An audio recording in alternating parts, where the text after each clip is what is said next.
좋은 아침입니다. 아침의 하나알 뉴스 종합 비타민 아침의 매일경제 김은미입니다. 꼭 필요한 뉴스만 콕콕 집어서 전해드리겠습니다. 시작해볼까요?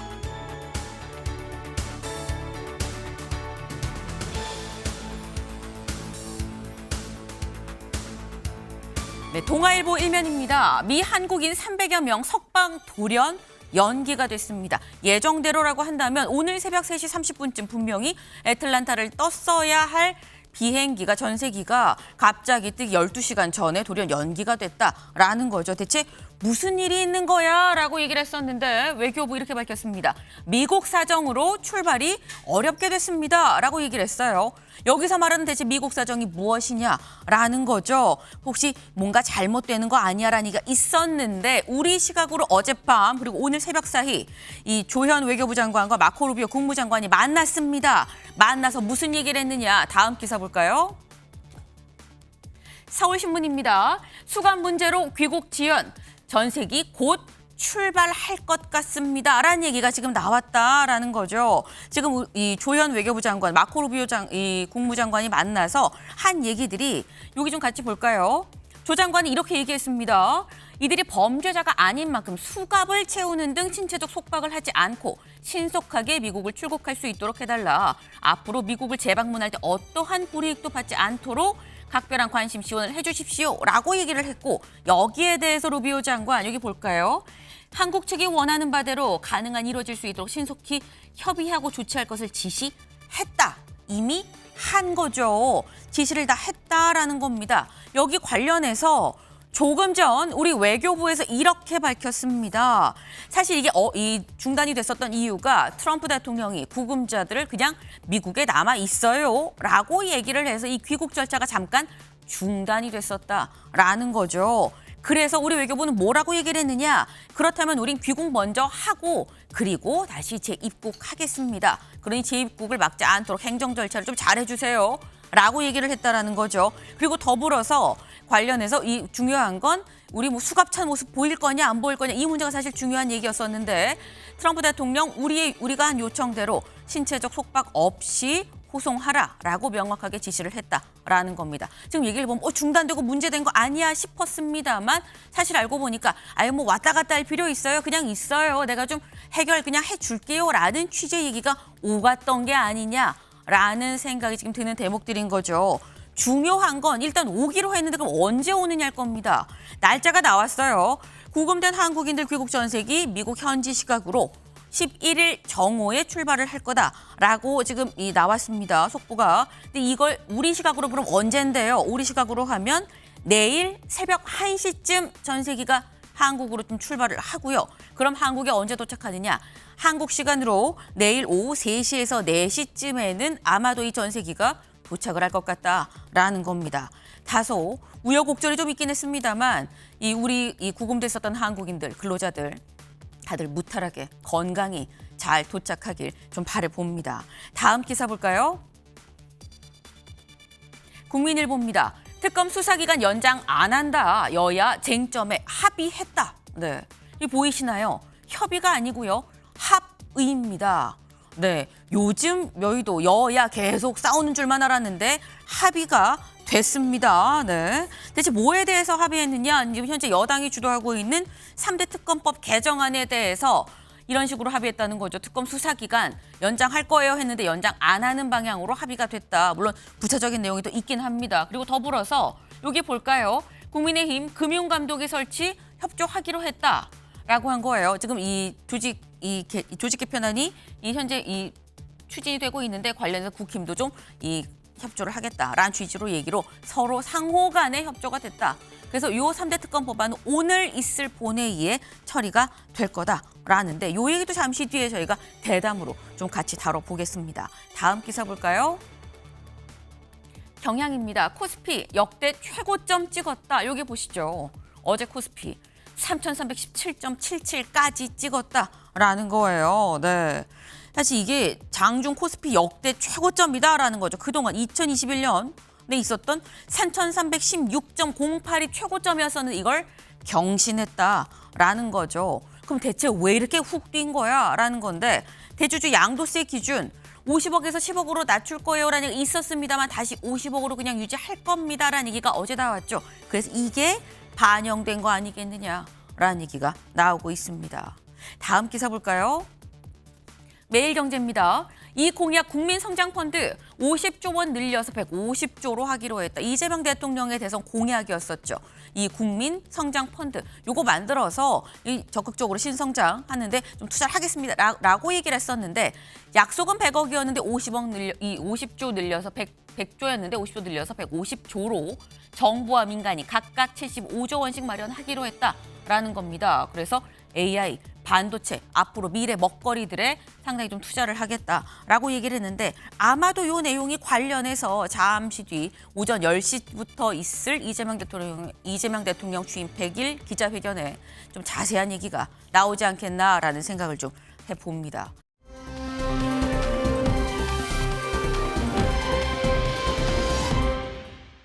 네. 이게 뭐지 영화 찍는 건가? 라는 생각이 드실 수도 있어요. 불타오르는 궁전입니다. 네팔의 궁전인데 궁전이 이렇게 활활 불이 타고 있다는 거죠. 또 어마어마한 지금 시위대 사람들이 몰려있는 그런 모습입니다. 대체 왜 모인 거냐? 그러니까 일부 시민들이 부정부패로 부를 축적한 인사들에 대해서 비판하는 얘기의 글을 SNS에 올렸는데 이걸 다시 이 SNS 접속을 정부 차원에서 차단을 하고 또 통제를 하니까 여기에 시민들이 부정부패 문제 있지 않느냐. 이거 왜 SNS 금지하는 거냐. 언론 탄압 아니냐. 언론 통제 아니냐라고 하면서 다 들고 일어섰다라는 거죠. 궁전이 불에 탈 상황. 근데 궁전만 불에 탔느냐라는 거죠. 다음 사진 하나 더 볼까요? 너무 시뻘개서 여기가 어디야 싶을 수 있는데 이게 네팔 대통령 관저입니다. 관저가 이 정도로 불에 탔고요. 관저만 탄 게 아니고요. 국회의사당, 대법원, 검찰청 모두 다 불에 탔다. 기재부 장관이 막 사람들 피해서 도망가고요. 총리 아내는 숨지는 일까지 벌어졌다라고 하는데 혹여 우리 국민 피해는 없을지 좀 우려가 됩니다.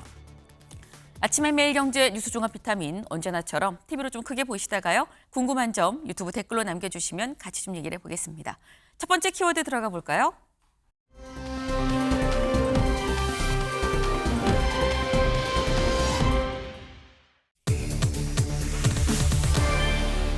유령기지국입니다. 기사 같이 보시죠. KT 소액결제 피해액 신고액의 2배인 1.7억이다. 이게 대체 무슨 얘기냐. 요 며칠 상간에 계속해서 나 소액결제 안 했는데 새벽에 갑자기 소액결제가 된 걸로 떴어요. 라는 신고가 빗발치듯 들어왔다라는 거죠. 근데 처음에 8천만 원 정도인 줄 알았는데 알고 보니까 이게 거의 한 1.7억, 2배가 넘는 금액이 된 것 같다라는 거예요. 어제 과기정통부 브리핑이 있었습니다. 잠깐 들어보고 오시죠. KT는 이상호 패턴이 있음을 이미 파악하고 9월 5일 03시부터 해당 트래픽을 차단하였다고 밝혔습니다. 이후 피해자의 통화 기록 분석을 통해 미등록 기지국 접속을 9월 8일 오후에 확인하였고 당일 저녁에 침해 사고로 신고를 하게 되었다고 밝혔습니다. KT는 전체 통화 기록 분석 등을 통해 자체 파악한 결과 총 현재까지 278건 1억 7천여만 원의 금전 피해가 있는 것으로 확인하고 있습니다. 네, 지금 직접 들어보셨죠. 지금 사실 신고된 아직 피해 입었어요라고 신고가 된 것만 추려보면 한 8천만 원 정도인 건데 사실상 자체적으로 좀 쭉 보니까 1억 7천만 원, 2배가 넘는 금액이 사실상 피해액으로 산정이 돼야 될 것 같다라는 지금 그런 얘기입니다. 근데 대체 이런 일이 왜 일어났느냐는 거죠. 나도 모르는 소액 결제가 왜 됐느냐. 기사 볼까요? 한겨레입니다. 움직이는 유령기지국이 KT를 뚫었다. 피해 1억 7천만 원으로 늘었다라는 거죠. 원인은 유령기지국 때문이었다라는 겁니다. 여기서 말한 유령기지국이 대체 뭐냐? 여기 볼까요? 통신사 시스템 등록이 안 된 이른바 펜토세를 얘기를 하는 거다. 이게 보통 차에 실어서 이동하면서 이용할 수 있기 때문에 이게 단순 중계가 아니라 문자 감청까지도 좀 가능한 거 아니냐라는 얘기가 나옵니다. 근데 말을 들어서도 이게 대체 뭔지 잘 모르겠어요. 그래서 저희가 요걸 좀 준비해봤습니다. 그래픽 같이 볼까요? 그래픽 같이 보겠습니다. 네, 보면 펜토셀 작동 원리인데 원리 보기 전에 일단 요거부터 같이 보시죠. 요게 펜토셀이다라는 거예요. 아마 지하철 역사 같은 데에서 위에 이렇게 설치된 거 하나는 뭐 SKT, 하나는 뭐 LGU 플러스 KT 이게 쭉 해서 붙은 것들 아마 보신 적이 있을 겁니다. 이게 바로 신호를 증폭하는 기지국, 최종 기지국까지 이 신호를 증폭하는 중간 이 기지국, 이 소형 기지국이다라고 볼 수 있는 건데 이게 등록이 되지 않은 펜토셀을 마음대로 자기들이 중간에 어딘가 설치를 해서 거기서 쓱 중간에 뭐 탈취라고 해야 될까요? 신호를 탈취했다라고 봐야 된다라는 거죠. 보면 휴대폰에서 이 펜토셀로 가서 증폭을 시켜서 기지국으로 가는데 여기에서 갑자기 유령 기지국 등록이 안 된 펜토셀이 하나 들어와 있었다라는 거예요. 그러다 보니까 이게 지금 누가 얼마나 여기에 요 소형 기지국 펜토셀에 이 접속을 했는지 알 수 없는 상태에서 접속하면 그러면 다 털리는 건가? 라는 우려가 나오고 있는 상황이라는 겁니다. 근데 임 변호사님, 사실 사고가 진짜 저도 많이 접하긴 했습니다만 이런 경우는 또 처음이거든요. 그렇죠. 수법이 점점 더 고도화되고 있다는 부분을 드러내주는 그런 사안입니다. 이 초소형 기지국은요, 크게 보자면 두 가지 경우에 활용이 되고 있습니다. 네. 사람이 정말 많은 곳에 트래픽이 몰리게 될 수밖에 없기 때문에 이 트래픽을 좀 분산시켜주기 위해서 이 펜토셀 장비가 사용되고요. 네. 기지국에서 굉장히 멀리 떨어진 곳에 우리가 음영지역이라고 표현을 하는데 이 음영지역에서 핸드폰이 잘 터지게 하기 위해서 이 펜토셀이 쓰여집니다. 우리가 엘리베이터 타도 특정 통신사에서는 휴대폰이 잘 터지는데 네. 나는 잘 휴대폰이 안 터져 이런 불평하게 되는 경우가 있잖아요. 그쵸. 이럴 때 휴대폰이 잘 작동되게 하기 위해서 이 펜토셀이 쓰여지는데 아하. 특히 KT가 이 초소형 장비를 굉장히 많이 사용했다고 지금 조사가 되고 있습니다. 그런데 이 펜토셀은 이동이 가능합니다. 그러니까 우리 집에 설치가 되어 있었는데 이사 갈 때 만약 두고 갔다면 네. 그것이 중고로 거래가 될 수 있고 조금만 변형을 한다면은 네. 이렇게 범죄자들이 이 펜토셀을 악용할 수 있는 그런 취약점이 있던 건데 아. 이전까지는 드러나지 않았던 범죄 신유형이라고 볼 수 있는 겁니다. 사건 초기에는요, 이게 소액 결제가 잘못됐으니까 네. 그 특정 피해자의 휴대폰에 스미싱이나 해킹을 당해서 네. 개인이 그 휴대폰을 탈취했다고 생각을 했는데 조사를 조금 해보니까 어떤 지역적인 공통점이 드러난 겁니다.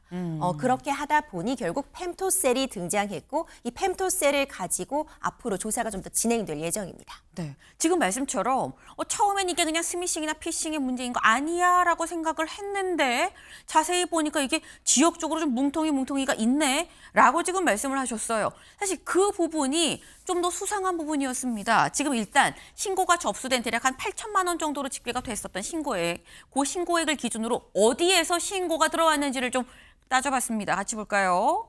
보면 이랬다는 거죠. 부천에서 부천 소사에서 이 6건, 금천에서 45건, 광명에서 75건. 다른 데도 있는데 왜 유독 요 지역에서 요렇게 어떻게 보면 몰려서 있었던 거냐라는 건데 근데 여기서 드는 의문이 그럼 변호사님 이런 거예요. 이게 그냥 여기를 쓱 차 타고 지나가면서 문자 보낼 수 있거든요. 뭐 잠깐 신호 걸리고 할 때. 그럼 하면 지나가다가 내가 문자 했는데 난 여기 들리지도 않았는데 내가 그 기지국에 접속이 일단 됐었다고 그러면 나도 소액 결제의 피해를 입을 수가 있는 거야라는 생각이 듭니다. 그렇죠. 이 소형 기지국이라는 건 내가 접속을 당한다는 표현이 맞습니다. 그러니까 내가 굳이 어떤 부분을 작동하지 않아도 네. 내가 그 초소형 기지국이 설치된 지역에 들어가 있으면 네. 가장 세게 잡히는 것이 그 신호기 때문에 나도 네. 모르게 접속이 될 수 있는 거죠. 그러니까 대부분의 피해자들이 그런 부분 때문에 피해를 입은 거고 이 초소형 기지국을 어느 정도 해킹을 하고 내가 가지고 있어서 정보를 탈취할 수 있다면 네. 내가 지금 그 기지국에 접속이 되면 내 휴대폰에 담긴 정보들이 그 가해자에게 쉽게 전달이 될 수 있는 겁니다. 네. 이번에 피해가 소액 결제라는 점도 주목해야 되는데 다른 범죄와 다르게 공인인증서라던가 그쵸. 높은 수준의 보안이 요구되는 수준이 아닙니다. 이 소액 결제 같은 것은 인증 문자라던가 ARS 인증을 통해서 곧바로 결제가 간편하게 이루어지는 시스템이기 때문에 이 소형 기지국에서 이 인증 문자를 탈취한다거나 아니면 전화로 전달이 되는 그 번호만을 탈취한다면 쉽게 소액 결제가 이루어질 수 있다는 점을 악용한 거죠. 근데 그렇다고 한다면요, 변호사님. 여기서 드는 의문이 보통 이게 신호로 갈 때면 암호화돼서 난수화돼 갖고 이게 전달이 되는 걸로 통상 알고 있는데 문자를 어떻게 알 수 있는 거야라는 생각이 들거든요. 그렇죠. 정말 중요한 질문 해주셨어요. 네. 우리가 우리의 지금 단말기, 휴대전화에서 기지국까지 갈 때는 정보가 암호화됩니다. 그러니까 이 기지국이라는 어떤 단체가 있어야지 다른 데로 전달이 될 수 있는데 네. 기지국까지 갈 때는 내가 보내는 문자, 내 전화번호가 다 암호화되지만 기지국에 도착해서는 이제 다른 곳으로 전달을 위해 그걸 풀어주게 됩니다. 아하. 그러니까 기지국 안에서는 그 정보, 암호화가 풀린 상태였고 네. 그 정보를 탈취했기 때문에 비교적 보안 수준이 낮은 문자라던가 통화 ARS 같은 부분은 이 가해자들이 탈취할 수 있었던 것으로 현재까지는 분석이 되고 있는데 그럼에도 불구하고 여전히 의문은 남습니다. 네. 이 가해자들이 어떻게 KT통신망 자체에 접근이 가능했는지 한 가지 문제 의문이 남고요. 네. 이 소액 결제를 하기 위해서 어쨌든 이 개인의 신상 정보, 휴대폰 번호, 인증 문자 같은 부분도 확인이 됐어야 되는데 그쵸. 그 피해자들의 정보는 어떻게 이전에 갖고 있었는지 이 부분은 조금 더 조사가 필요한 상황입니다. 근데 지금 말씀을 들어보면 사실 상황이 더 심각해질 수도 있겠다라는 생각이 드는 게 말씀처럼 개인정보나 이런 부분을 어떻게 알았느냐. 그럼 이 정보는 이미 방대하게 알고 있고 방대하게 알고 있는 가운데 기지국에 접속한 사람이 누가 있어 선별을 해서 내가 그 사람 걸 갖고 소액 결제 탈취를 했다라고 본다면 이만큼 방대한 개인정보가 나갔을 가능성도 있는 거 아닙니까? 가능하죠. 사실 소액 결제가 저도 가끔 이용하게 되는데 네. 굉장히 결제가 편리합니다. 그렇죠. 대신 치명적인 단점이 있는데 청구서 도착하기 전에 내가 얼마 썼는지 잘 확인이 어렵습니다. 아, 지금 1억 7천만으로 잠정적으로 집계가 돼 있고 네. 전수조사를 진행했다면은 이 정도가 피해 규모라고 현재로선 예측이 되지만 아직까지 확인이 안 된 피해액도 더 있을 수 있고요. 지금 다른 통신사들도 함께 전수조사를 하고 있다고 해도 네. 이 유령, 초소형, 이 공유기가 얼마나 더 있을지는 또 모르는 그쵸. 부분입니다. 피해가 더 커질 수 있고 이런 범죄가 좀 더 고도화되고 있기 때문에 앞으로 피해자는 더 늘어날 수 있어 보입니다. 근데 그럼 여기서 가장 중요한 질문이 될 것 같아요. 그럼 일반 시민들은 어떻게 해야 예방하고 막을 수 있느냐라는 거죠. 기본적으로요. 원래 뭐 스미싱이나 내가 악성 코드에 감염됐다고 하면 네. 그래도 최소한의 대비책이 있습니다. 모르는 번호로 온 문자 열어보지 마세요. 그쵸. 특히 다른 사이트로 연결되는 그런 URL들이 표시가 되어 있다면 URL 절대 클릭하지 마세요라는 최소한의 안전장치가 있는데 네. 이번 사안 같은 경우에는요. 솔직히 소비자 입장에서는 대비할 방법이 없습니다. 아하. 내가 초소형 이런 공유기에 접속됐는지 어떻게 알 수가 있겠어요. 네. 이런 부분은 사실 새로운 유형이기 때문에 KT도 이와 같은 범죄 유형으로 발생된 이 소액결제 피해 사실에 대해서는 전액 청구하지 않겠다. 그쵸. 그러니까 피해액에 대해서 어떤 별다른 소비자들의 피해를 보지 않도록 하겠다고 밝혔는데 앞으로가 중요할 것 같습니다. 이미 사용되고 있는 초소형 단말기들에 대해서에 대한 조사는 물론이거니와 이런 부분들을 방지하기 위해 앞으로 이 통신사들이 다른 대책, 초소형 공유기 말고 다른 대책을 좀 강구해야 되는 시점이 아닌가 싶습니다. 네, 사실 지금 말씀을 쭉 들어보면 나는 가만히 있는데 갑자기 묻지마 폭행을 당하는 것과 같은 비슷한 상황이 되는 거예요.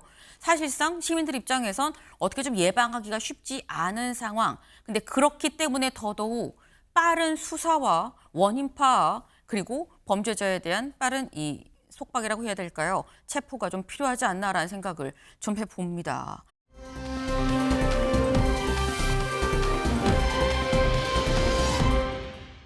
네, 아침엔 피플입니다. 오늘 첫 번째 인물 전한길 씨예요. 전한길 씨 지금 워싱턴에 있는데 갑자기 왜 나왔느냐라는 거죠. 같이 볼까요? 전한길 씨 지금 현재 미국에 2주가 넘게 지금 체류하고 있죠. 그런데 뭐라고 했느냐? 망명 제안을 받았다라고 합니다. 직접 들어보실까요? 장소를 좀 옮겨가지고 지금 현재 이곳에 다른 알 수 없는 곳에 와 있다는 말씀을 드리고 일단 전환길에 대해서 건강 걱정하는 분들 많던데요. 일단 건강하고 안전하게 일단 생존 신고라고 해야 되나요? 어쨌든 살아 있습니다. 저는 현재 미국 모처에 와 있고 정확히 어느 곳인지는 말씀드리지 않겠습니다. 제 신변의 안전 때문에.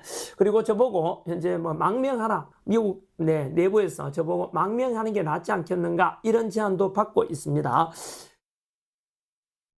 네.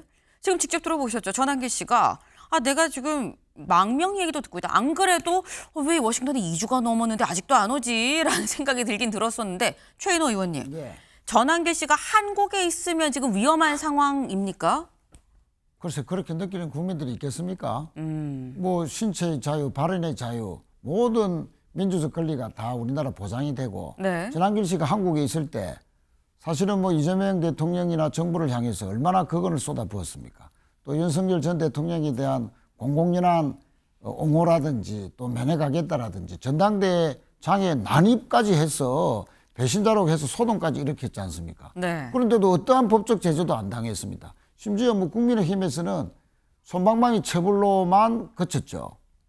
그런 걸로 보면 망명을 제한받는다는 건 뭔 탄압을 받는다는 것인데 도대체 전한길 씨가 어떤 탄압을 받았는지 저는 뭐 알 길이 없다고 생각을 하고 저분이 미국에 가서도 자꾸 저런 이제 좀 망상 어린 말을 자꾸 함으로써 본인이 자꾸 주목받기를 바라는 일종의 간종기가 미국에서도 극도로 좀 발휘되는 거 아니냐 씁쓸합니다. 네. 아니 지금 망명을 하려면 탄압을 받아야 된다는 건데 이게 지금 전한길 씨가 한국에서 무슨 탄압을 받았다는 거냐 이해가 안 된다라는 취지로 말씀하셨는데 그럼 여기서 드는 의문이 이런 거죠. 임 변호사님.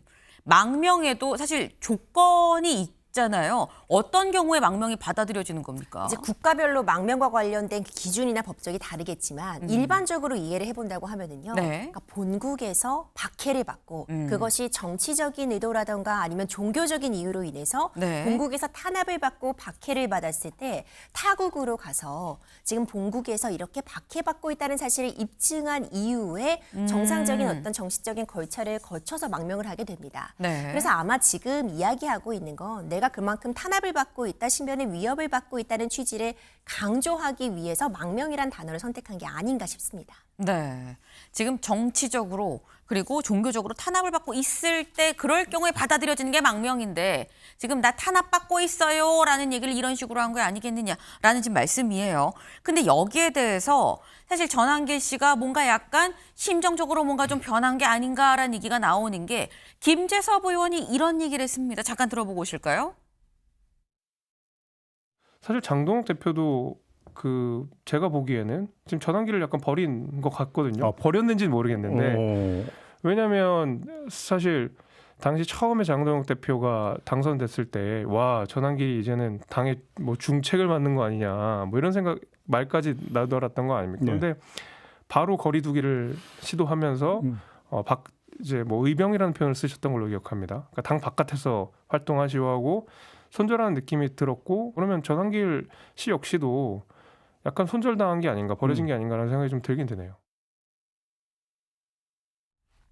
네, 지금 들어보면 김재섭 의원은 뭐라고 얘기하냐면 장동혁 대표가 아마도 전한길 씨를 좀 버린 게 아니겠느냐라고 또 얘기를 해요. 김성태 의원님. 예.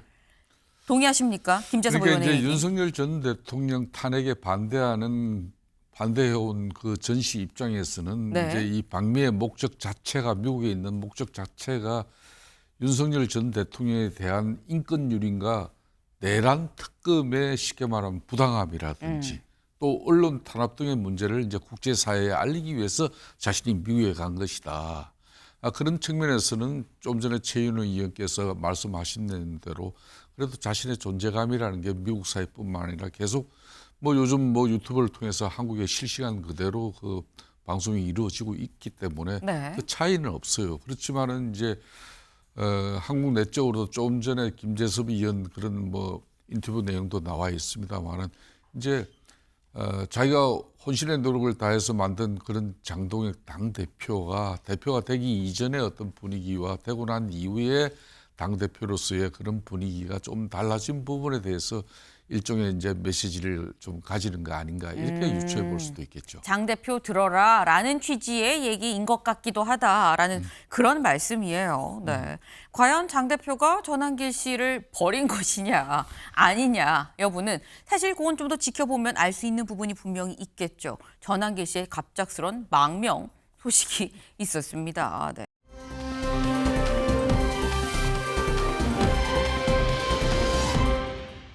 네, 두 번째 인물 이재용 회장이에요. 근데 옆에 검은 그림자 대체 누구냐라는 거죠. 기사 같이 볼까요? 네, 이재용 회장의 장남, 미 시민권을 포기하고 해군 장교로 입대하기로 했다라는 소식입니다. 오늘 15일 이제 입대할 겁니다라는 얘기가 나왔어요. 사실 앞서서 한번 이런 비슷한 보도가 있었죠. 근데 그때 무슨 얘기예요? 미국에서 잘 있는데 라는 얘기가 있었는데 이번에는 진짜다라고 삼성 쪽에서도 확인을 해 줬습니다. 이재용 회장의 장남 어떻게 생겼었지 궁금하실 수 있어요. 저희가 화면을 좀 준비했습니다. 같이 보시죠.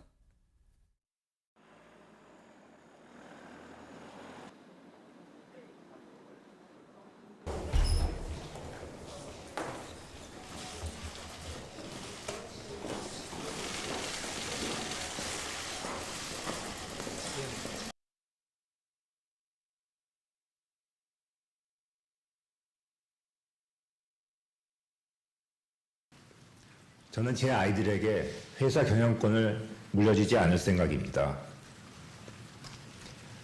오래전부터 마음속에는 두고 있었지만 외부에 밝히는 것은 주저해왔습니다.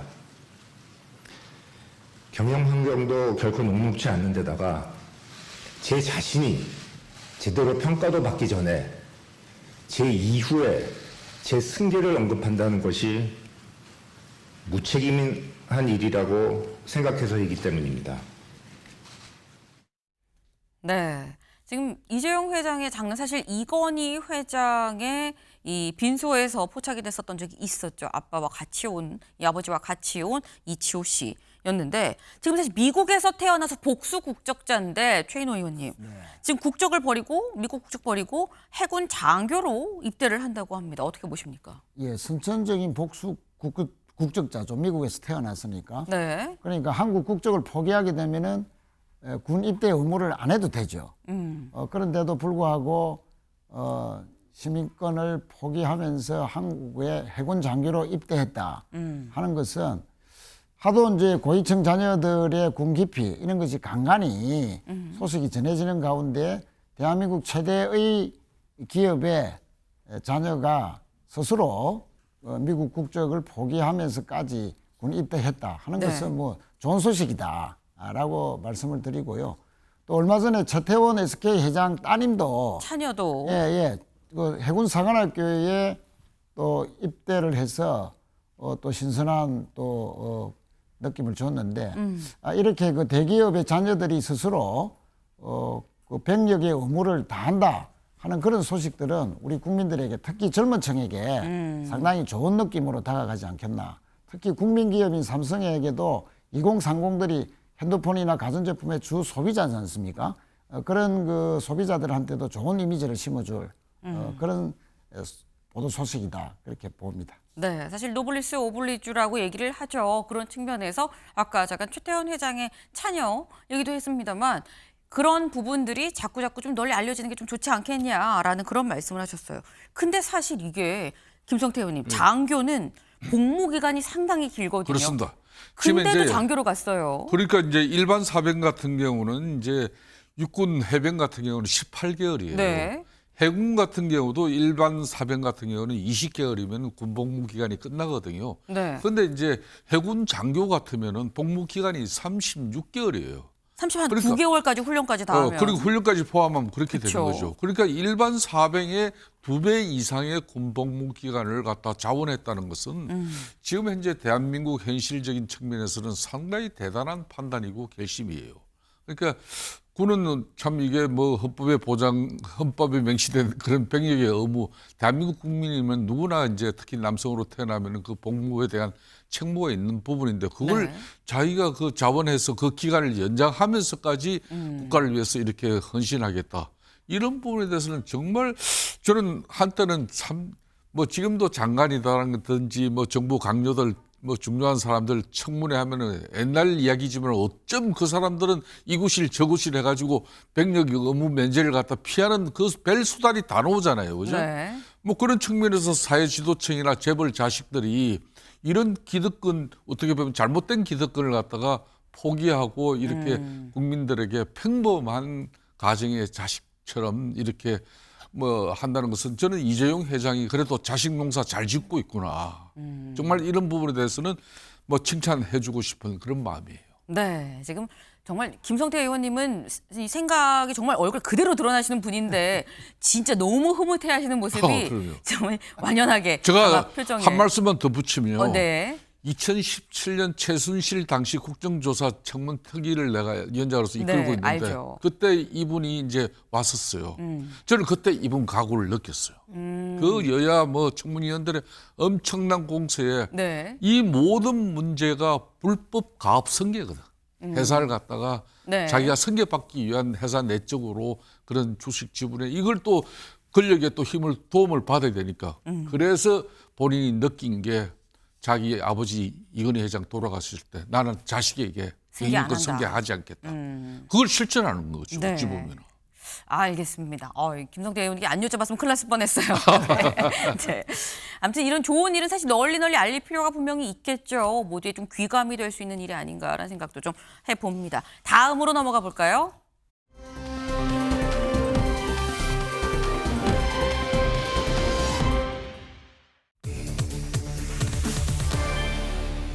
네. 잠시 후입니다. 잠시 후에 뭐가 있느냐 기사 같이 보겠습니다. 이 대통령 오늘 취임 100일 기자회견을 합니다.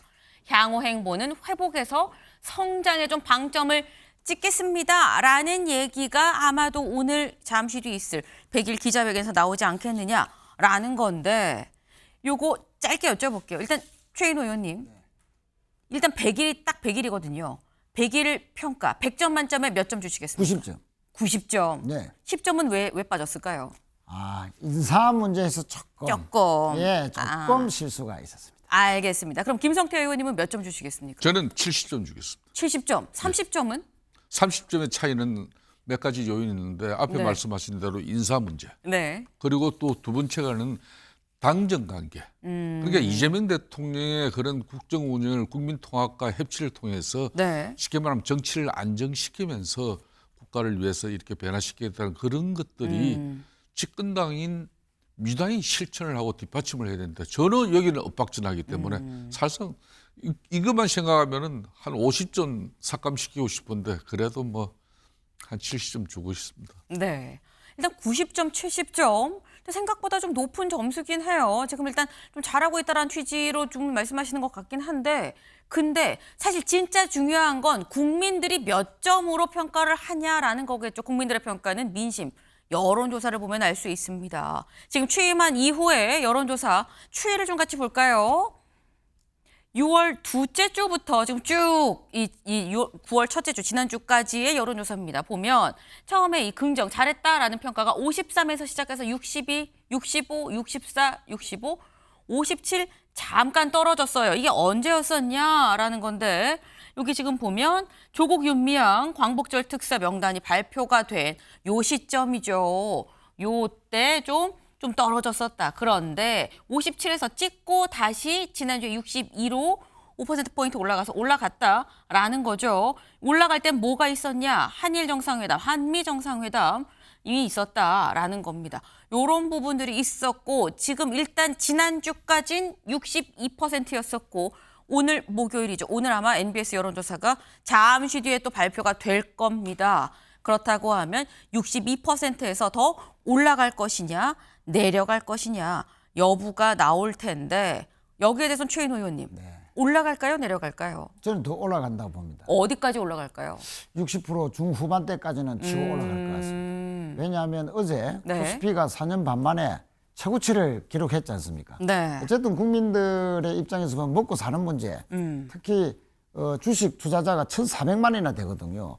이렇게 많은 국민들의 주 관심사는 경제가 어떻게 될 거냐, 민생의 회복이 빨리 될 거냐, 물가가 잡힐 거냐, 수출이 호조를 보일 거냐, 또 경제 성장률이 앞으로 성장의 모멘텀으로 이제 완전히 돌아설 거냐, 네. 이런 문제인데 어제 이제 코스피가 극적으로 반등을 했다는 것은 국제적인 뭐 정세가 좋은 것도 있지만 국내의 호재들, 특히 대통령께서 주식 양도세를 완화하겠다 하는 그런 시그널들이 대통령 비서실장이나 또 그 전에 정책실장을 통해서 미리 알려졌거든요. 네. 취임 100일 기념 그 기자회견 때 대통령께서 그걸 밝히지 않겠나 하는 것도 상당히 좀 작용을 한 건데 어쨌든 앞으로 이 해외에 나와 있는 주식 투자자 200조에 이르는 그 투자 금액이 국내로 턴한다면 이 경제는 더욱더 성장의 발판을 마련한 거기 때문에 60대 중후반으로 치고 올라가지 않을까 그렇게 보고 있습니다. 네, 아마도 62%에서 더 올라가서 한 60대 중후반까지는 가지 않겠냐라는 말씀을 하셨어요. 근데 그 이유로 꼽으신 게 제가 아까 일면 소개하면서 말씀드렸던 코스피죠. 서울신문 일면 사진 같이 좀 볼까요? 네. 오늘 사실 거의 뭐 대부분의 조간의 일면이 바로 이 사진이었었습니다. 코스피가 이 장중 최고점을 찍었다라는 건데 이 캡션 제목하여 새 역사를 쓴 국내 증시가 활짝 웃고 있다라는 거였어요.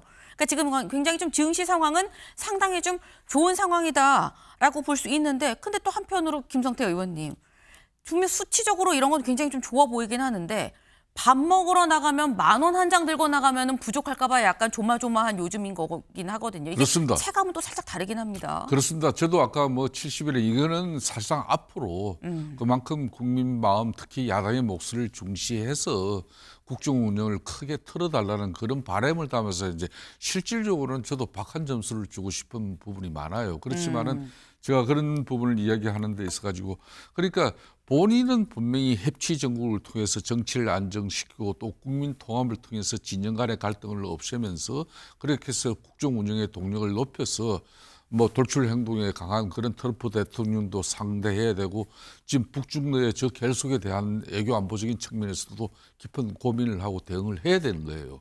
그런데 지금 현재 자기 친정집인 당이 까꿀로 가고 있단 말입니다. 지난 월요일 날 청와대에서 실컷 대통령이 이재명 대통령이 여야 대표 초청해서 그냥 일본, 미국 방문 성과 보고하고 또 앞으로 국회에서 협조해달라고 했는데 손 닫고 반대서하고 또 뭐 집권당이 가진 게 많으니까 야당에 좀 많이 베풀어 그랬고 그렇게 하겠다 해놓고는 바로 그 뒷날 국회에 와서 교섭단체 대표 연설에서 그냥 내란 심판, 내란 척결만 애쳐대면서 협치를 갖다 한 번도 이야기하지 않는 대표가 정청래 민주당 대표예요. 네. 그런데 이런 사람에 대한 쉽게 말하면은 당정 관계에서 일정 부분 컨트롤이 이재명 대통령실이 정무적으로 이루어지지 않으면은 지금 이재명 대통령에 대한 국민적 여론 지지 62%는 이건 곧 머지않아서 50% 이하로 곤두박질 칠 수밖에 없다는 겁니다. 그게 바로 이제 왜 제가 그 이야기하는 거면 지금 정청래 당대표 중심의 거대 입법 권력 민주당이 너무 반기업적이고 반시장적인 정책으로 계속 입법을 폭주하고 있다는 겁니다. 이러면은 기업들 어떻게 합니까? 일자리 어떻게 찾아집니까? 물가 안정 어떻게 이루어지냐 이거예요. 알겠습니다. 그러니까 지금 말씀은 하지만 그러니까 지금의 상황이 62%라고 하지만 곧 아마 50% 밑으로 떨어질 거다. 왜냐하면 이재명 대통령은 뭐 협치하자라고 얘기하고 같이 다 포용하겠다라고 하지만 친정인 아까 이런 표현을 쓰셨어요. 친정인 당이 거꾸로 가고 있다라고 이런 표현을 지금 쓰셨는데 사실 관련한 게 검찰 개혁 관련해서 당이랑 이재명 대통령이랑 생각이 좀 다른 거 아니야라는 얘기가 나왔었죠. 네. 관련해서 매일경제 기사 같이 볼까요? 그래서 나오는 게 오늘 이재명 대통령 취임 100일 회견인데 검찰개혁 세부 구상 명확하게 본인이 밝히는 걸까라는 얘기가 나오고 있습니다. 근데 오늘 조간 보도에 이런 얘기가 있었어요. 조선일보 같이 보시죠. 이 검찰개혁안에 경찰이 다 맞는 건 괜찮냐라는 얘기를 했다라는 거예요. 여기 좀 보겠습니다. 이재명 대통령이 더불어민주당 강경파가 주도해온 검찰개혁에 대해 경찰에 다 맡기는 건 괜찮느냐며 국가의 수사 체계를 바꾸는 일인데 시간을 충분히 갖고 논의해야 된다라는 뜻을 주변에 밝힌 걸로 알려졌다라는 겁니다. 네. 이런 얘기를 지금 들어보면 이건 최인호 의원님, 아까 김성태 의원님이 당이 거꾸로 가고 있어요. 그러니까 한숨을 쉬시던데 요거는 어떻게 봐야 되는 겁니까? 이 얘기는 사실 당과 용산의 생각이 좀 다르다라는 느낌이 들긴 하거든요. 네, 뭐 큰 틀에서는 같지만 강론에서는 좀 다른 게 분명히 있죠. 네. 특히 보안수 사건 문제.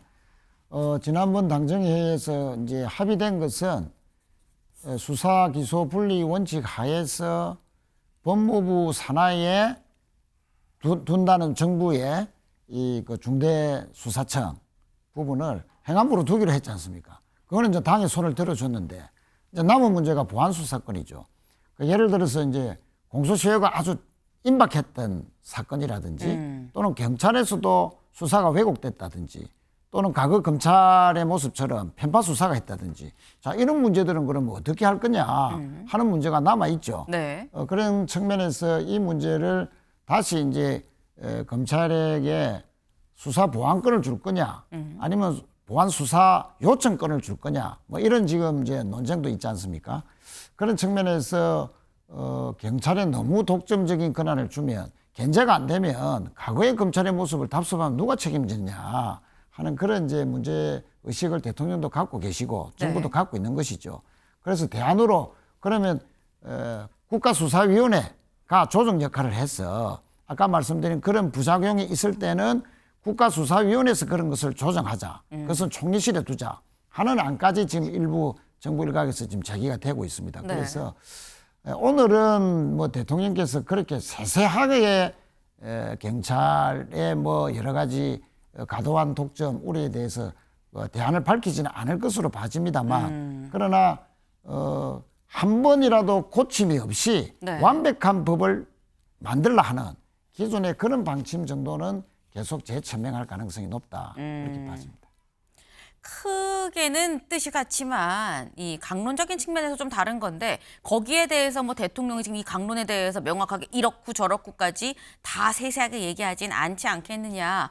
기존의 입장을 좀 검찰은 개혁해야 되나라는 취지의 큰 입장 정도만 그려주지 않겠느냐라는 취지의 말씀이에요. 근데 저희가 지금 이 당과 여의도와 용산의 생각이 좀 살짝 다른 거 아닙니까? 라고 말씀드린 이유가 사실 요 강론 부분을 논의하는 기구에 당이 들어가냐 마냐에서도 이 생각의 차이가 좀 있었다라는 얘기가 나왔었거든요. 근데 관련해서 어제 이규현 홍보수석이 이렇게 얘기를 또 했습니다. 공소청과 중소청 신설 등 조직의 기능, 역할, 인력 구성과 같은 업무 절차는 행정의 영역이다. 정부가 하는 겁니다. 라는 얘기인 거죠. 정부는 국민과 전문가 의견을 수렴해서 객관적이고 합리적으로 입법안을 만들 겁니다.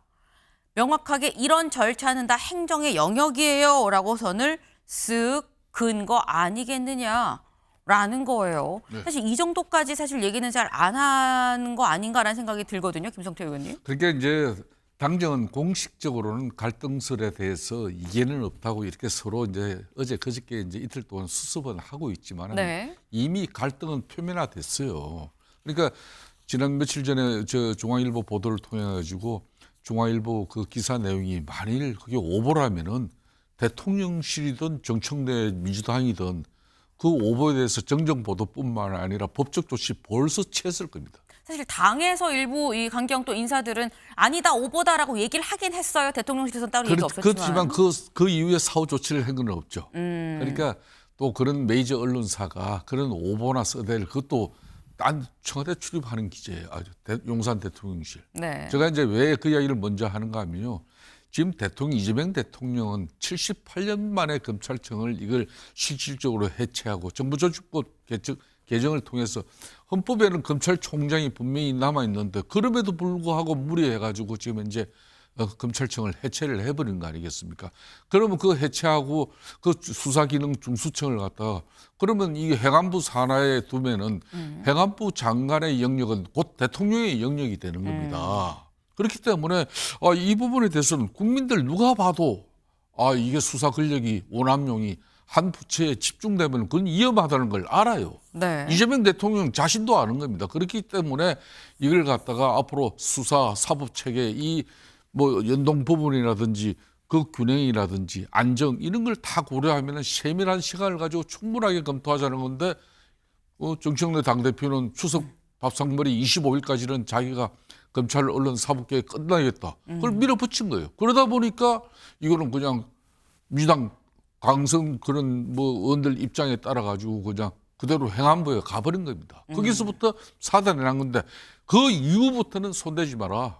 이걸 이제 쉽게 말하면 행정의 영역으로서 앞으로 국무총실 산하에 이 검찰개혁 TF를 만들었으니까 이거는 정부가 주도할 거다.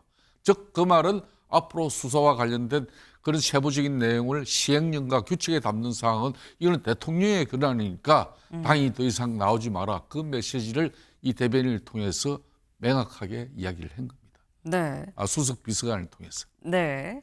지금 얘기를 좀 저희가 쭉 들어봤습니다만 일단 당과 정의 생각이 같으냐 다르냐 이 얘기가 지금 계속 나오고 있죠. 근데 이게 약간 일반 이 국민들 민심도 좀 다른 거 아니야라는 생각을 갖고 있는 거 아니겠느냐라는 게 여론조사에서 살짝 좀 드러납니다. 리얼미터 여론조사 같이 볼까요? 리얼미터 여론조사를 보면 이재명 대통령의 국정 지지도는 오름세죠. 쭉쭉 계속 오르고 있습니다. 그런데 당의 지지도는 살짝 좀 떨어지는 추세다. 근데 이걸 봤을 때 제가 보통 디커플링이라고 얘기를 하죠. 최인호 의원님. 네.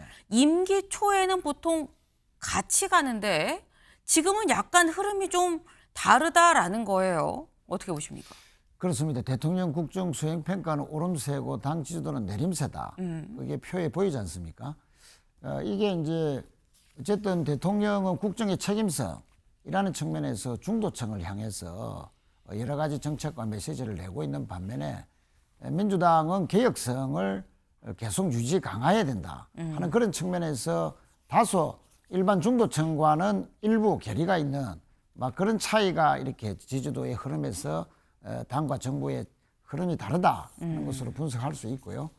앞으로 사실은 이 당 대표와 대통령의 입장이 조금씩 차이가 있다는 것이 계속되면 동반 하락할 가능성도 있다 하는 그런 측면에서 방금 김성태 의원님이 말씀하셨듯이 대통령실의 정무라인과 또 당 대표와 또 당 지도부 간에 긴밀한 조율이 필요하지 않겠나. 네. 좀 더 조율이 강화돼야 된다.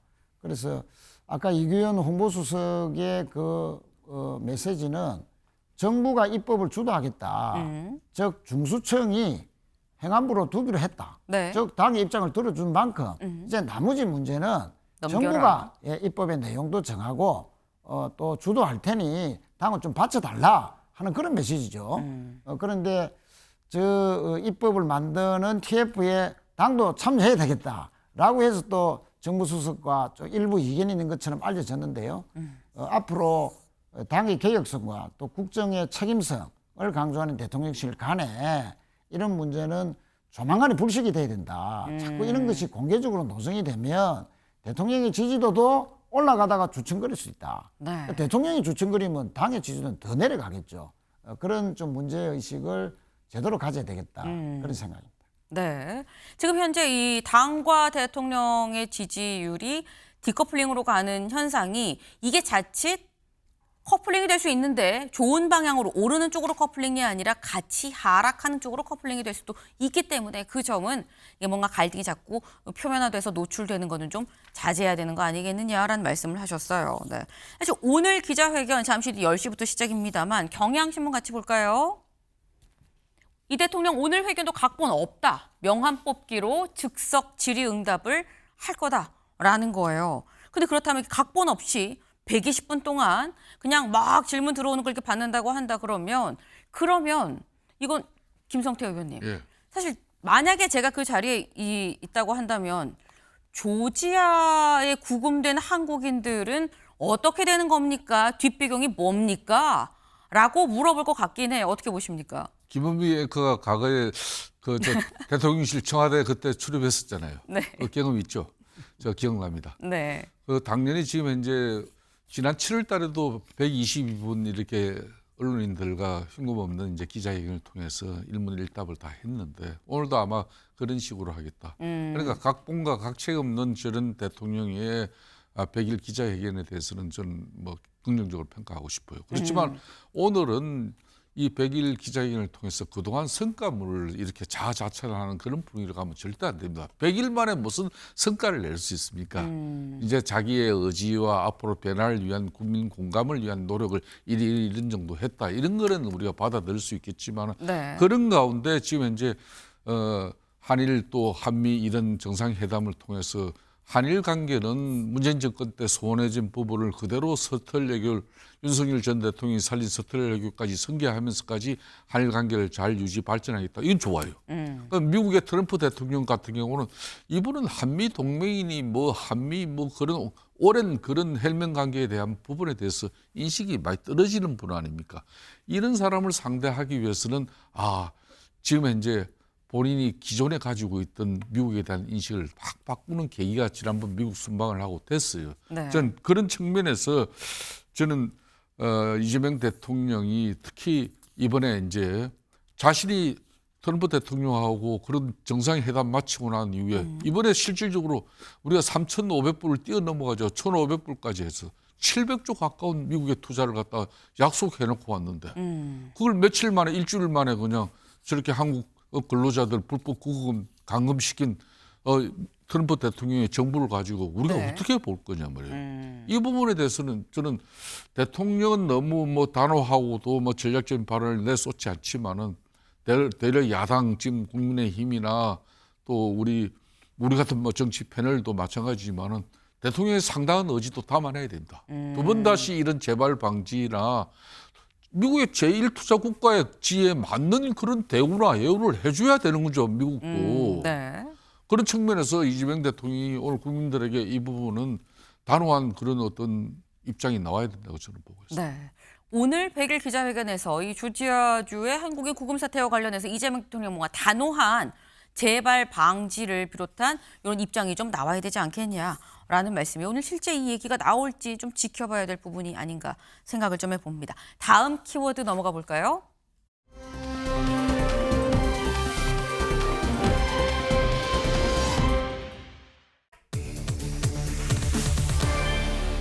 협치대 협박입니다. 이게 대체 무슨 얘기냐? 기사 같이 보시죠. 송원석 국민의힘 원내대표 손에 든 망치 내려놓고 야당 파괴를 멈춰야 됩니다. 라고 얘기를 하면서 독재를 7번 언급을 했다라는 거죠. 언제? 어제 교섭단체 대표 연설에서였습니다. 직접 들어보시죠.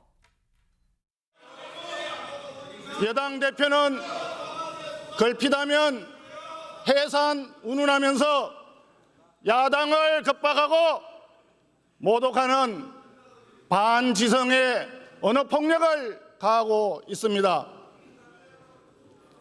자신들의 전매 특허인 내란 정당 프레임을 씌워서 야당 파괴, 보수 괴멸의 일당 독재를 구축하려 하고 있습니다. 이것이 지난 100일의 부끄러운 자화상입니다. 이재명 대통령과 더불어민주당에 촉구합니다. 손에 들고 있는 망치를 내려놓으십시오. 말로는 협치를 외치면서 야당 파괴에 골몰하는 표리부동 양도구육의 국정운영 당장 그만두십시오. 협치를 하자면서 협박만 있었던 것 같고요. 무슨 반공 웅변대회 하는 것이냐. 너무 소리를 꽥꽥 질러가지고 귀에서 피가 날 것 같습니다. 네, 어제 송원석 원내대표 독재 얘기를 이렇게 했었고 정청래 대표는 귀에서 피 나는 줄 알았어요. 무슨 얘기예요? 라는 반응이 나왔었다라는 거죠.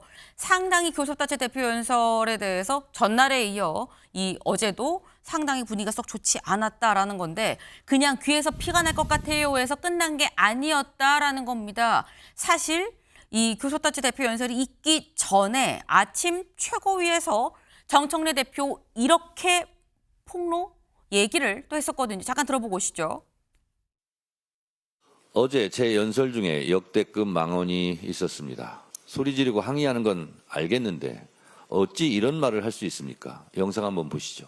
노상원 수첩이 현실로 성공했더라면 이재명 대통령도 저 정청래도 이 세상 사람이 아니었을 것입니다. 아니 제발 그래 됐으면 좋았습니다. 저 목소리의 주인공이 저는 낯익습니다.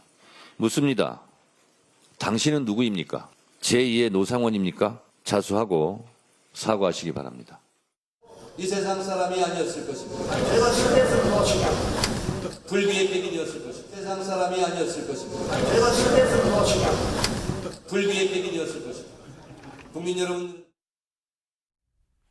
네, 노상원 수첩 언급에 송원석 글이 됐었으면 하고 망언을 했다라고 지금 정청래 대표 아침 최고위에서 이미 어떻게 이럴 수 있어요? 라고 얘기를 하고 교섭단체 대표연설을 들으러 들어갔었다라는 거죠.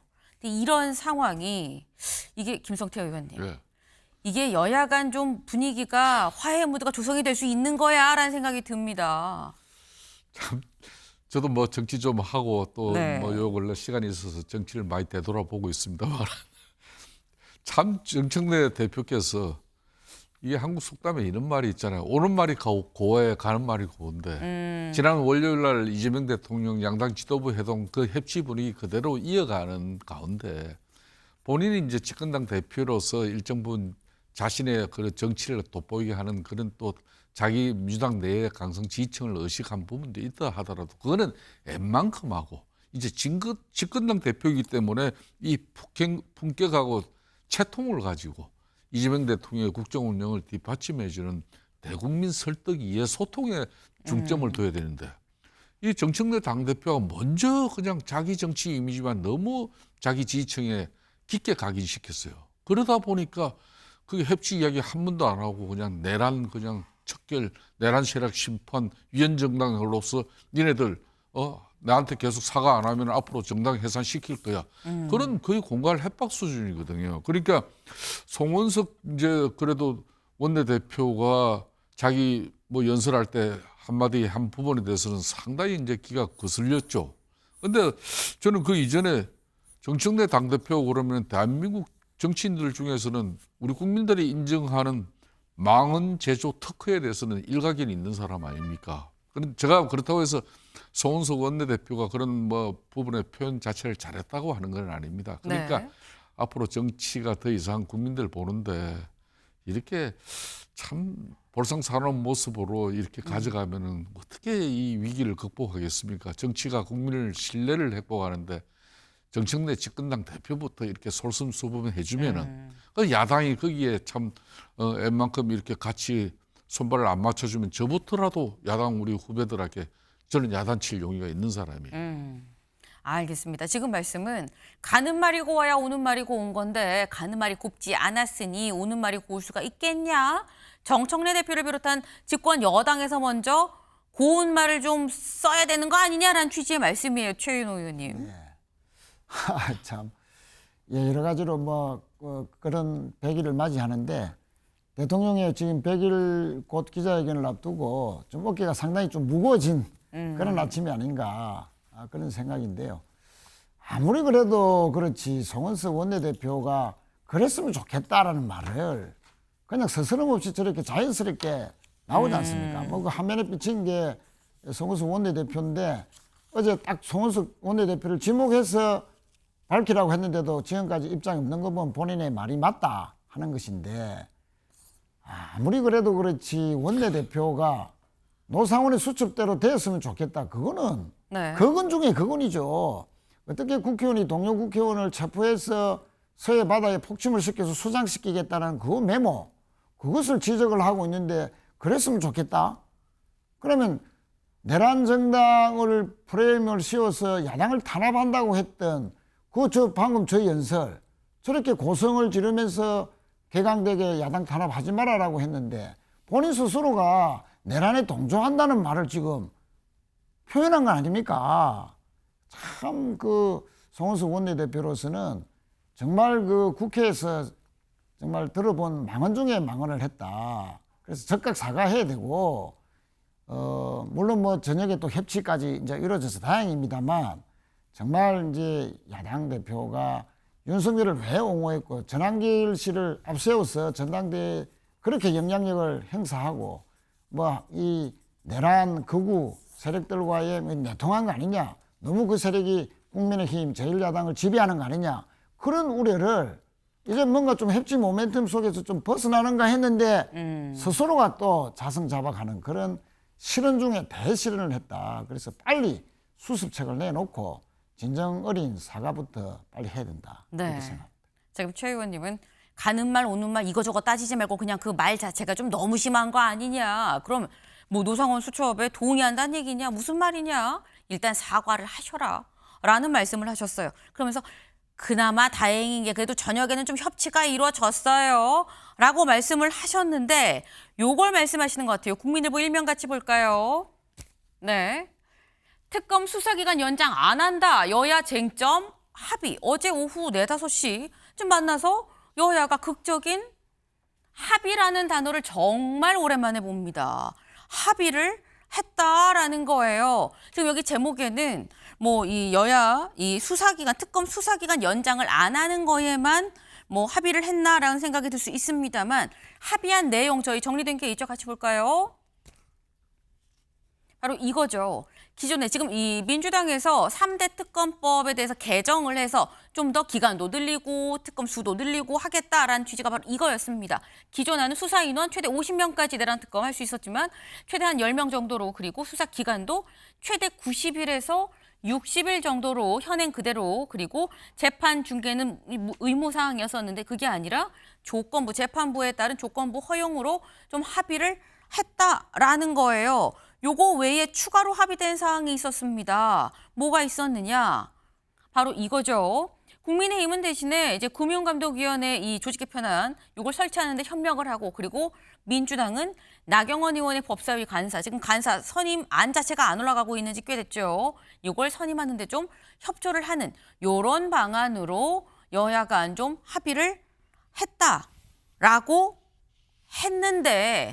했는데 조금 전 속보가 나왔습니다. 뭐라고 했느냐? 국민의힘에서 이렇게 얘기를 하고 있어요. 3대 특검법 합의를 했는데 민주당이 파기를 요구하고 있다. 지금 번복하고 있어요. 라고 얘기를 했어요. 그 이유 민주당 내부 사정으로 이행이 어렵다는 뜻을 전해왔다라는 겁니다.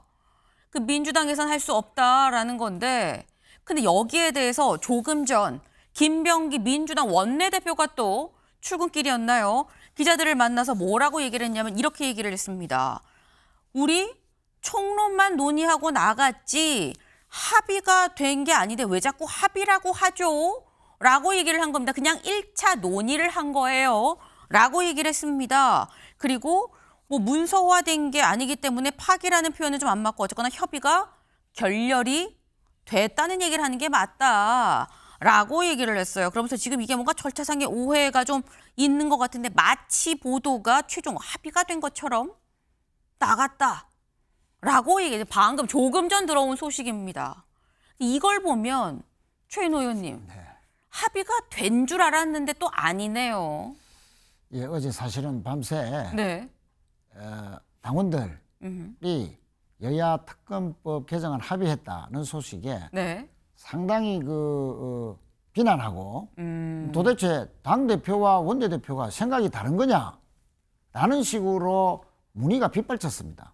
저한테도 문자가 많이 왔었고요. 네. 아마 그런 부분에서 밤새 이제 여러 가지 당내 진통, 당원들의 반발, 막 이런 것을 의식해서 원내대표가 다시 한번 지도부 회의나 원내대책 회의를 통해서 특검법의 연장이나 수사 인력, 확충 이런 문제에 대해서 다시 한번 더 당내 논의를 더 해봐야 되겠다 하는 그런 입장을 오늘 그렇게 밝힌 것으로 보이는데 네. 어쨌든 당정 간의 엇박자에 이어서 당 내에서조차 이런 특검법을 개정을 앞두고 참 이렇게 혼선을 빚게끔 하는 이런 그 부분이 상당히 좀 안타깝다. 빨리 수습이 돼야 되겠다 하는 그런 생각입니다. 네. 사실 지금 저희 지금 현장에 있는 취재 기자들의 얘기를 지금 저희가 지금 저희도 지금 속속 실시간으로 지금 받고 있는데 지금 현장에서 지금 나오는 얘기는 어제 합의된 안에 대해서 지금 최인호 의원님께서는 이 당원들의 이 반발, 이 비판이 좀 빗발쳤다라고 말씀하셨는데 김병기 원내대표가 합의한 안에 대해서 정청래 대표가 합의를 파기해야 된다라는 입장을 정하고 있다라는 소식이 또 지금 들어오고 있습니다. 이게 뭐 맞는지는 추가적으로 좀 확인이 필요합니다만 일단 어제 된 합의안에 대해서 이건 합의가 아니고 그리고 기본적으로 합의가 됐다고 해도 약간 요거는 합의할 수 없는 안이라는 게 정청래 대표의 또 생각이다라는 것만 좀 분명해 보이거든요. 김성태 의원님 뭐 어떻게 해야 되는 겁니까? 제가 아까 발언을 계속 이어가면서도 네. 이 합의에 대한 내용을 제가 발언을 언급을 자제한 부분이 바로 그 내용이에요. 저는 이미 어제 밤부터 네. 민주당 내 이상 기류를 통해 가지고 이 부분이 사단이 날 것이다. 네. 역시 예상대로 맞아들었는데 이게 지금 현재 민주당의 지금 당정의 현주소고 지금 민주당 내에 네. 사실상 여의도 짜르 정청래 당대표의 지금 모습을 한 면을 지금 보는 겁니다. 원래 김병기 민주당 원내대표와 송원석 원내, 즉 교섭단체 대표 간의 이 합의를 통해서 국회 의사 일정을 잡고 국회 주요 쟁점 법안에 대해서 합의 조정을 하고 그리고 상임위가 원활하게 작동되는 거고 이런 거예요. 네. 그런 전체적인 합의를 낸 만큼 틀을 어제 잡았는데 원내대표 간에 그건 원내대표 간에 당원 당규 각 당의 다 역할이 그거예요. 그런데 그걸 그렇게 해서 김병기 원내대표가 실질적으로 합의를 했는데 국민의힘하고 이걸 밤사이에 추미애 법사위원장은 그런 합의 필요 없다. 뭐 이렇게 자기도 법사위원장으로서 입장 내면서 특히 네. 정청래 당대표를 포함한 당내 그 강성 지지위원들의 엄청난 반발이 있을 때 그 반발의 힘은 바로 민주당의 강성 지지층의 그 목소리를 그대로 대변한 겁니다. 자 이렇게 되면은 지금 이제 당정 간에도 검찰 개혁을 포함해가지고 지금 개혁 입법과 간에도 엄청난 차이가 있듯이 지금 이제 당 내적으로도 정청래 당 대표의 그 권한이 원내 사령탑인 김병기 원내대표의 교섭단체 간의 합의 내용도 이렇게 번복할 수밖에 없다 그러면은 이건 집권당으로서 예측이 불가능한 국정 운영의 네. 단면을 갖다가 이 입법에서도 보여주고 있기 때문에 이 국민들로서는 어느 장단을 그럼 춤을 춰야 될 것이냐. 상당히 심각한 상황이 이제 오건 겁니다, 이거는. 네. 말씀 중에 살짝 나왔죠. 안 그래도 밤사이에 추미애 법사위원장이 SNS에 글을 올렸다라 말씀을 하셨어요. 그 글이 바로 이겁니다. 특검법 개정은 수사 인력 보강, 수사기간 연장 등으로 내란 수사, 권력범 부패 비리 수사가 제대로 이루어지는 데 초점을 맞춰야 되는데 그게 아니라면 굳이 합의가 필요치 않습니다. 사실 법안 개정안이 본회의에 올라가려면 반드시 그 전에 법사위를 거쳐야 되죠. 근데 법사위원장인 추미애 위원장이 난 반대세라는 얘기를 명확하게 했다라는 거죠. 근데 뭐 추미애 위원장만뿐만 아니라 뭐 박선원 의원 등등 해서 다들 반대를 하는 입장을 냈었는데 근데 문제는 이게 최인호 의원님 한번 이게 되는 듯 하다가 이렇게 틀어져 버리면 국민의힘 입장에서 아니 된다 그랬다가 왜 안 되는 거야 라는 그런 얘기가 지금 나오고 있거든요. 그럼 처음에 합의 논의를 하기 전보다 더 악화된 건 아니냐라는 생각이 듭니다. 예, 그 뭐 악화될 수 있겠죠. 특히 여당의 불안한 모습을 네. 국민들에게 고스란히 지금 보여주고 있는 국민이지 않겠습니까? 사실은 특검에 더 센 특검에 찬성했던 다수의 의원들 입장에서는 지금 수사 인력이 모자라서 양평고속도로 노선 변경 의혹도 사실은 수사가 지지부진하다. 압수수색까지 해놓고 결과를 못 내놓고 있거든요. 한 3주째. 네. 또 현대건설의 스크린 골프장, 또 안가, 뭐 이런 공짜 공사해주고 또 가덕 신공항 그렇게 수수한 거 아니냐. 이런 의혹에 대해서도 어떤 그 별도의 특검이 필요하다는 정도의 초대형 그 비리 사건의 의혹이 지금 제기가 되었습니다. 네. 그러면 수사 인력이 더 확보가 돼야 되고 기간도 좀 연장이 돼야 되는데 내란종식 하다가 왜 갑자기 인력 축소도 안 하고 또 기간 연장도 안 하느냐. 이에 대한 저 반발이 상당히 지금 거세거든요. 그러면 사전에 당연히 거세질 수밖에 없는 이런 부분에 대해서 당 지도부 내에서 미리 조율을 했어야 됩니다. 그런데 아침에 소식이 전혀 이제 법사위원장께서 그럼 그 법 개정 합의 필요 없다라고 해버리면 통과 안 되는 겁니다. 법사위원장이 방망이를 두드려야 본회의에 올라갈 거 아닙니까? 자, 이런 측면에서 오늘 중에 지금 취임 100일입니다. 취임 100일.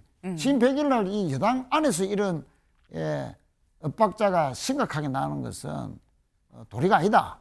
오늘 내로 수습해야 된다. 이렇게 생각합니다. 제가 한 말씀만 더 보태면요. 네, 짧게. 집권당 원내대표 같은 경우는 여야 간의 중요한 내용을 합의할 때 사전에 반드시 조율하는 게 쉽게 말하면 대통령실의 정무 라인입니다. 네. 그 대통령실의 정무 라인을 통해서 특검 수사기관뿐만 아니라 이런 또 금융감독원을 이렇게 통합 설치하는 부분은 여야간 협조를 구하고 이런 거는 양보하고 이렇게 절충된 내용을 조율을 해서 결정한 저 김병기 민주당 원내대표의 저 사안을 정청래 당대표가 정면으로 뒤집어 버린 겁니다. 그러니까 저 사안은 정말 제가 볼 때는 심각한 사안입니다.